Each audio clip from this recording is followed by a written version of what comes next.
So here's how Clint Eastwood works as a director. He doesn't yell action when they get rolling and they get up to speed, and then he just lets the set breathe a little bit, and then he very quietly says, "When you're ready," and lets the actors take it when they're ready. Because he said it's just really not good to have that jarring action called, particularly in a very quiet scene or a very tender scene. And even when you're trying to get the energy up, you can still say, "When you're ready," in a more upbeat way. You don't have to like jar people into the scene. You can just ease them into it and let them move and start the scene at their pace. The lovely thing that does is you're rolling and you're capturing footage before the scene starts.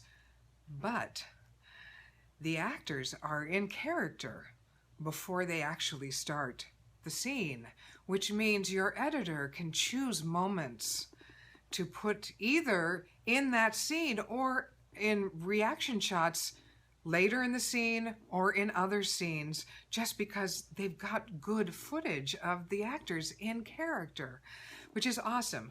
Another thing I do is I don't call cut immediately after they say their last line. They say their last line and go, "And that's the end of the scene. Cut." Most inexperienced directors go, "Cut," and they immediately end the scene right there. But I let it linger. I leave the camera rolling because there are moments at the end of the scene where you're staying in character, and sometimes a little improv moment comes out that's like so beautiful that you would never catch if you call cut.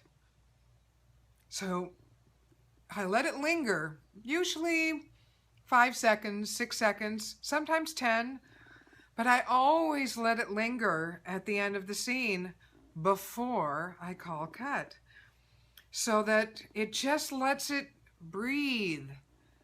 It breathes at the beginning, it breathes at the end, and it allows the actors to stay in character, to get their energy going into the scene, find their way into the scene, and find their way out of the scene.